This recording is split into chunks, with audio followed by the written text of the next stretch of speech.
So are you one of the people who feels that Games Workshop make too many changes to Warhammer 40k, or don't communicate the changes that they have made particularly well? Let's talk about 40k rules updates, and whether the pace of change can be a problem in itself.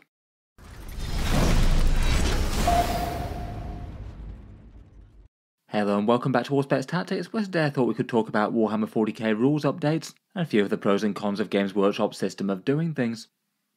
It is certainly something that comes up as a talking point just about every time that Games Workshop does do a major update in game. The most recent one being the big Pariah Nexus summer balance change, which was one of Games Workshop's biggest updates, perhaps as expected and a bit more so than normal. It raised the topic of Games Workshop's rules delivery. Obviously that's a big subject in and of itself, but one thing that gets talked about quite a lot is the pace of change and whether or not the way that rules change and are delivered is overwhelming to players, particularly people who might not be playing Warhammer 40k every week and might not even have had all that much chance to play many games since the last major update to the game. Perhaps the rate of change and the way that rules are delivered are two kind of different topics, but just to try and get a handle on one of them, here was a poll of around about 27,000 channel viewers to ask whether or not Games Workshop makes 40k rules updates too often or not. It seems that from this group of people, the majority seem to think that they do make changes to the game too quickly at present, with a third of people saying that it's far too often, a bit fewer saying a little too often, and then just under 40% of people either saying that it's about the right amount or a bit too slowly if anything.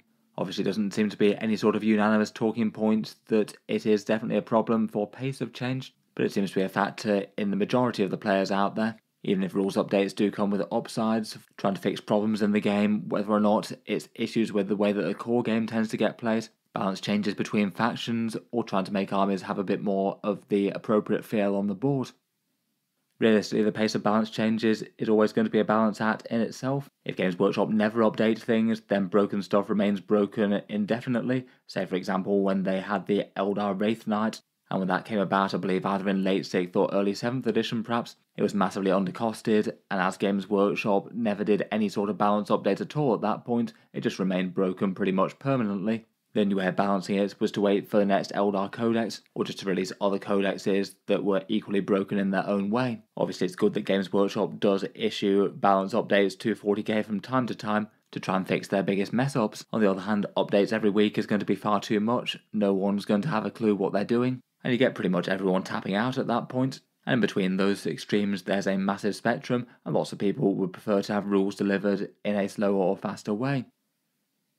I think it perhaps helps to understand Games Workshop's rules calendar, which is something that they have talked about but don't make maybe enormously obvious.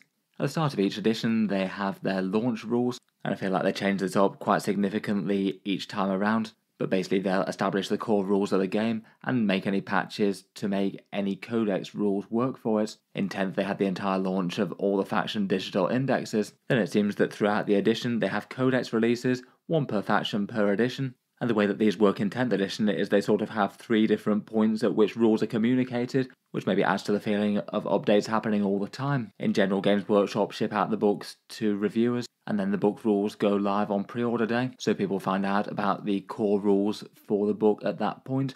Then the points come out in the Minotaur and Field Manual, which is usually around about 10 days later, and that's when the book is kind of considered to go live for, say, the mainstream game of 40k and competitive play and stuff. And then somewhere around about 2 to 4 weeks later, there's usually a bug fix FAQ and errata document if it's needed for the book. This one's usually aimed to make the codex usable and mainly not done for balance purposes, though occasionally they do sneak some stuff in there, basically fixing rules that just don't really work or do something completely weird and unintended, or FAQs for things they've just written that's a bit ambiguous. Basically each codex in the game can expect that. Then the other major source of changes comes from their entire balance pass cycle, and this runs on its completely separate calendar, updating once every 3 months for game balance. It looks like the pattern that we've fallen into in 10th edition is that the spring and autumn changes will be points only updates, or at least they're intended to be, and not changing rules or issuing FAQs to the game, which look like they're going to be kept for the summer and the winter ones. Points changes can be another source of having to redesign an army list, I suppose, though maybe are a bit more easy to digest as opposed to a whole scattergun of rules changes to core 40k.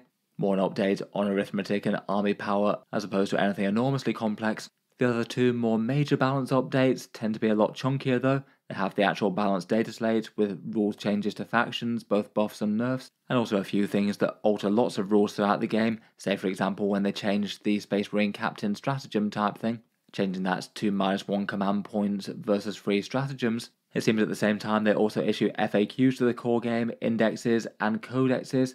It doesn't seem they're too shy about changing the actual core rules of Warhammer 40k as well, making tweaked versions of core stratagems like tank shock or grenades and things, and also fine-tuning a bunch of other things that seem not to be playing how Games Workshop want them to. We just had one of those enormous balance updates now, and that was the summer one for Pariah Nexus, and that feels like that's kicked off the latest wave of people feeling a bit overwhelmed by rules. I think you could argue that this one was perhaps the single biggest balance updates that Games Workshop have ever done. Of course, they had the Pariah Nexus mission deck, which updated gameplay that way, at least for competitive games, then the balanced data slates with things like changes to those 3 captain stratagems and more. Lots of changes to plenty of factions, some of them seriously big and almost rewriting half the army like with Tyranids and Abmech. Core rules changes as mentioned, such as a change to a bunch of core stratagems, indirect fire being nerfed, and pivot things. Further FAQs to the core game, points updates in the Minotaur and Field manual, including the first points for Genestealer Cults and Sisters, the Pariah Nexus Tournament Companion, which set things out for competitive play, errata documents for several factions being updated with more FAQs there, and even some changes like some units going to Legends like Tyranids and Necron ones. It is kind of crazy just how long it takes just to list the scope of that change there, never mind actually go into the details of any of it. I guess this one added to just the feeling of overload a little bit, as it came fairly hot on the heels of a previous points update, but people had a fair few criticisms as to the way that vast amount of rules changes was delivered as well. And it does mean that with the current system you might have to check a number of different sources if you want to reference full faction rules or full core rules. If you want to know the rules for any one individual faction in Warhammer 40k, you need to check either the digital index or physical codex, any errata documents for that faction if they've got codexes in particular, but even the index has relevant ones for FAQs for them. Then also the balanced data slate to see whether any other changes have been made there, and then finally points in the Minotaur and Field manual for army construction, and that feels at least one too many PDFs, in particular perhaps the errata documents and the balanced data slate being in different places feels kind of annoying, plus the fact that certain things might have been caught in the generic changes to the balanced data slate, say like the command points buff or debuff changes. Then for the core rules, Games Workshop seem to have taken the decision not to alter the core rules document that they released onto the world at the start of 10th edition, and instead have gone for keeping that just the same, and again having supplemental PDFs. I guess at least for core rules that is all condensed within this big and chunky core rules updates and rules commentary document, which really is a bit of a monster in itself, 34 pages of pretty tiny text, and within that document there now seems to be 3 different sections, direct errata changes that change some really fundamental stuff like indirect fire things and the core movement rules, then a big list of FAQs, and then a rules commentary section that essentially does contain some core rules changes and expansions, maybe at least a few of which should have actually been in the core rules document for 40k to start with. Between all this, it's just quite a lot of information for any one player to get a handle on, particularly if it's a game that you're only playing every so often. Then when Games Workshop makes an update like that, it's then going to make its way into the wider community of people who play 40k. Certainly if you're into your competitive tournament play and things like that, you're likely to be following along with the rules updates as they come out. Maybe the level of engagement might determine a bit as to just how much you dig into all the updates. Maybe you want to know every single change to every single faction and you want to understand the game as a whole, or perhaps you want to focus on the things that are really relevant to your own faction and not worry too much about the rest. In general, 40k has too many factions and too many different rules to keep up with everything. The fact that Games Workshop's rules delivery can be massively overwhelming does give content creators like myself a bit of a niche to really try and talk about things and try and distill information and highlight the most important changes. I certainly feel like that's one of the primary reasons a lot of you guys come to Auspex Tactics for some short video summaries and first thoughts on updates, though there's loads of other people creating good content out there as well, of course. Then over time, after Games Workshop has made an update,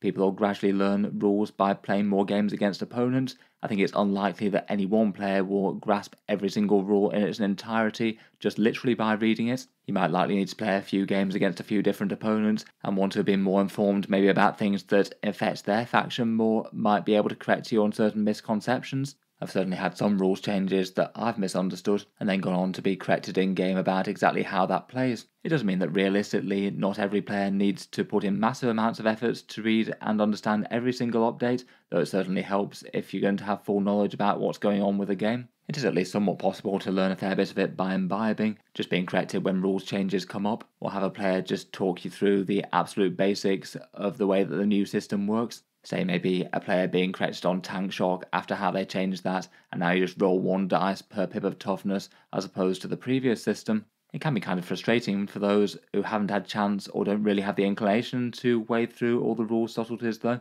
It's maybe kind of understandable if you get to a game and you think you know what's going on, but it turns out that a lot of things have changed and you haven't really had time to check. Not really too hard to see how that could create some frustration when a bunch of things have got better or worse or just arbitrarily different for no reason that you've really understood.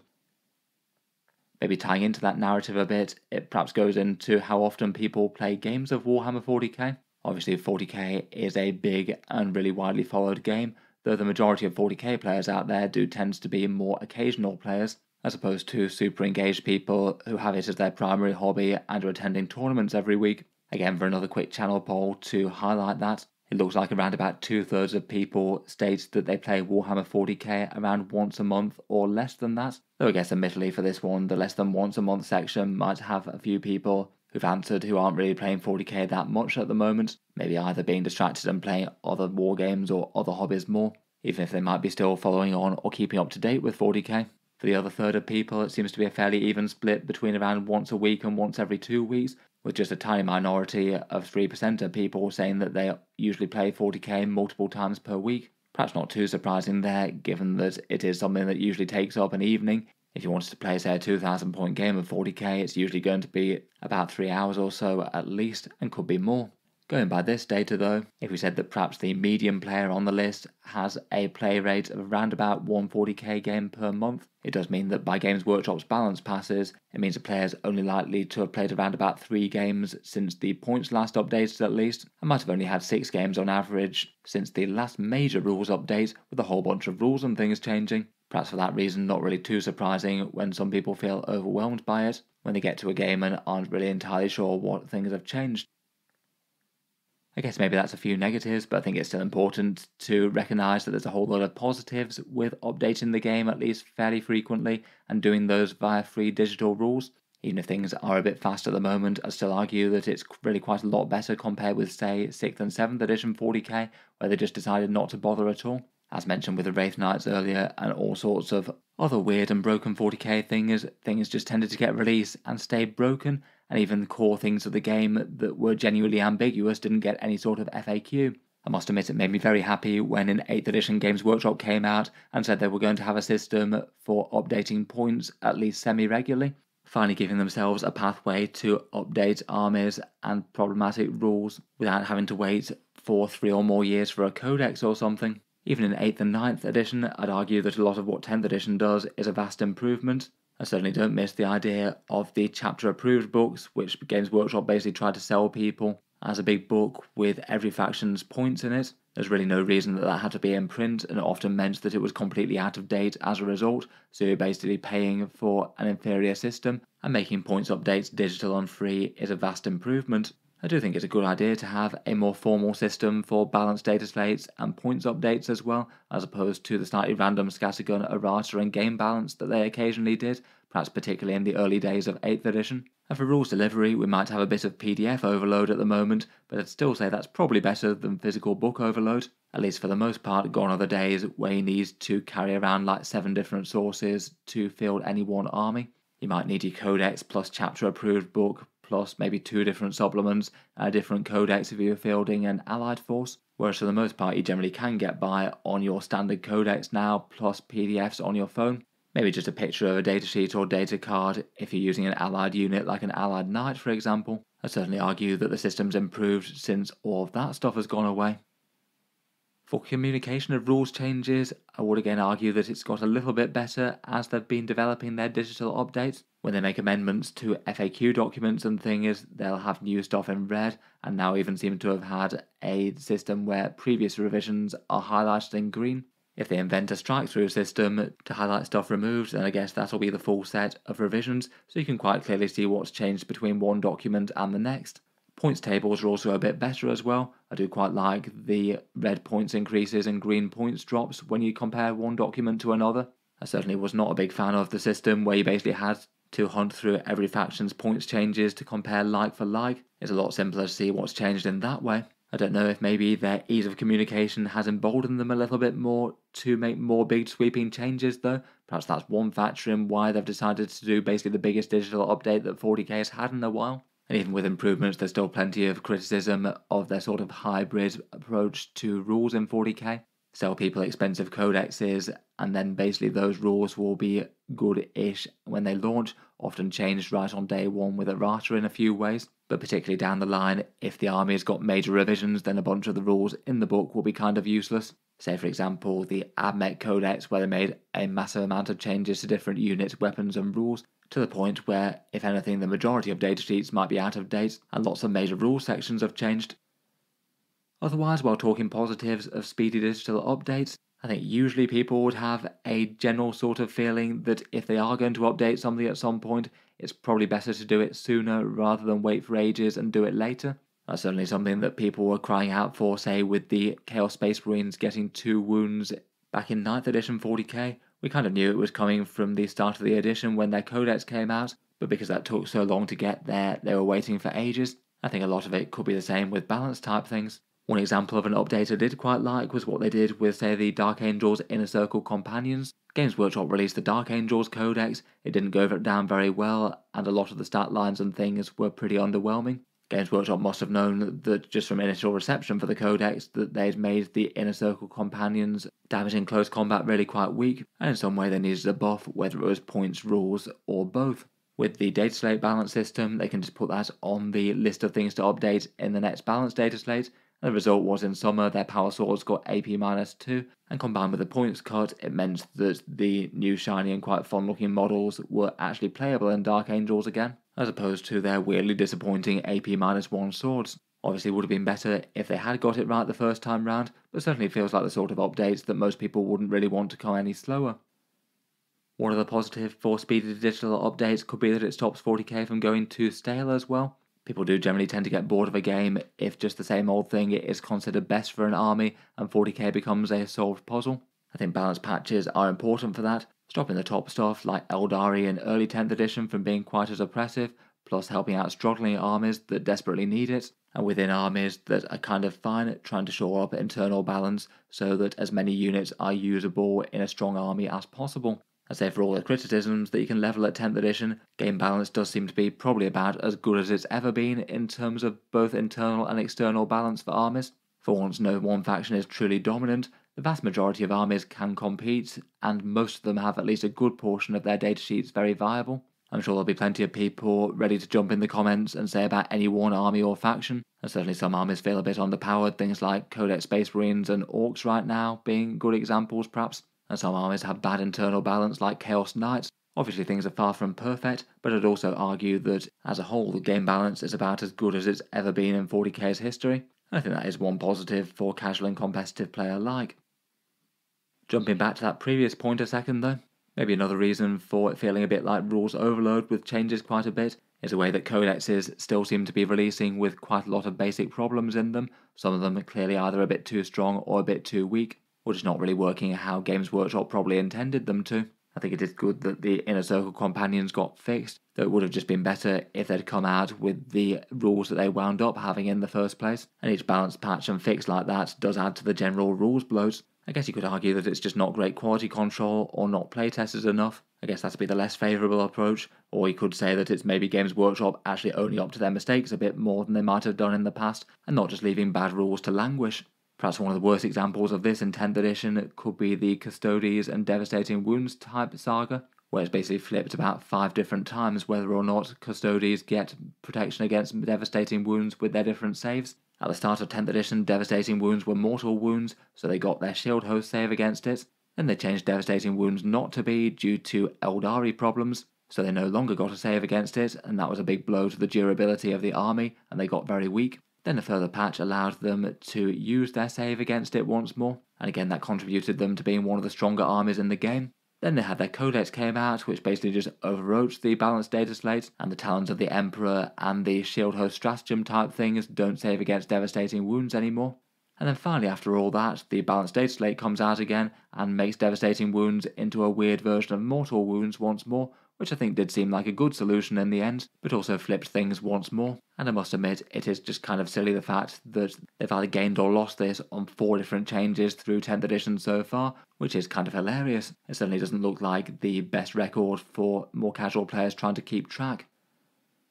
Maybe the pivot change was also another good example of a bit of a messy rules update. This was the 40k movement rules change, where basically they've shifted from a bit more of a free form, no part of the model can move any further than your movement distance, to a system of movement in straight lines and then turning about the central axis. The new rule as it stands I think is kind of fine, but it was just weird that they decided to update it in a rule that wasn't really broken to start with. I feel like if they'd just made the patch and implemented everything well and really thought about it before, it wouldn't have actually been the hardest thing to digest. But as they did, they basically released new movement rules for 40k and just broke it in several different ways. It was just kind of dumb that certain models could, on paper, abuse the rule to try and gain closer charges or extra movement. Maybe more of an issue on paper, and whether or not you were playing against someone who did decide to do gamey shenanigans with that, but still something that should have come up when they were redesigning the rule. But also they did that weird split of having the basic movement of 40k somehow working different in tournament play for absolutely no good reason, leaving people questioning which rule was perhaps the best one to play in more casual games, the more official version or the more general version that had more errors.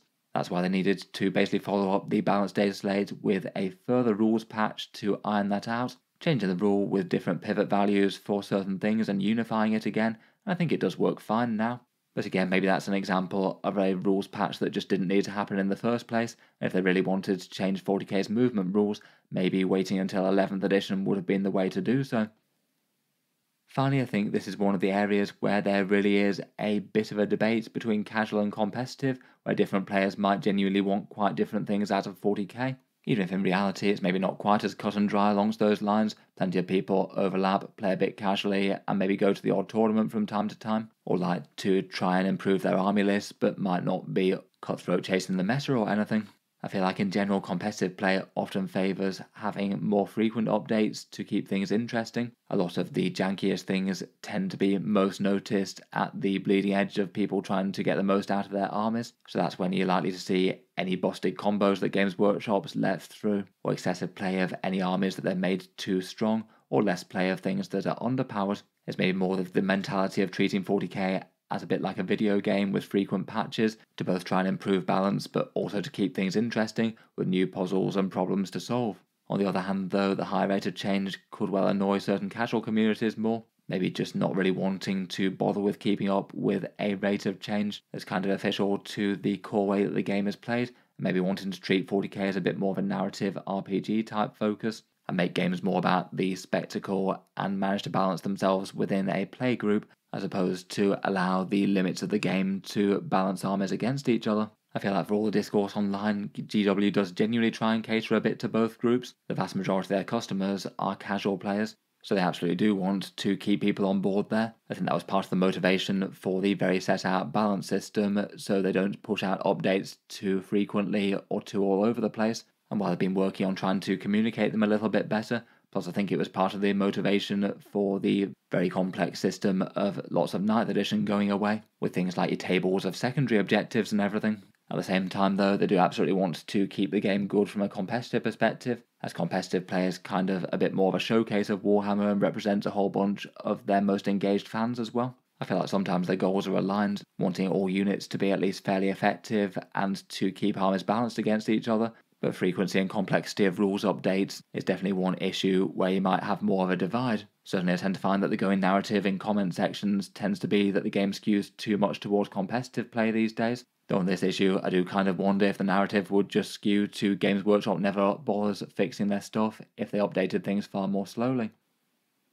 In any case, I'll be interested to hear your thoughts. Do you feel that 40k changes too often and in too obtuse a manner? I look forward to hearing your thoughts down in the comments. Personally, I think I'd probably argue that their main balance and points update system isn't too much to overload people. It looks like they're going to be aiming for a good 6 months between balanced data slates and then just have points updates in the interim, which I think is bearable for the majority of players. That really is going to be a matter for personal opinion, of course. I would certainly say that their sort of hybrid physical book and digital rules system with multiple different PDFs definitely has a lot of issues with it, and people do find it confusing. Certainly when they make multiple changes to the core game and then have to patch those changes, I feel like that's one of the bits that feels most outright annoying to a bunch of people. I'd guess they'd probably only do that with the big sort of season launch balanced data slates for the most part, but I certainly won't deny that they went really quite heavy on that in the summer one.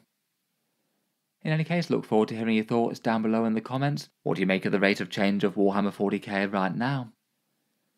If you enjoyed the video, then feel free to subscribe to Auspex Tactics. I'll certainly keep the regular 40k videos coming, with new ones out just about every day. I'll certainly try and keep up with Games Workshop's rules updates in any case, whether they happen to come out quickly or slowly.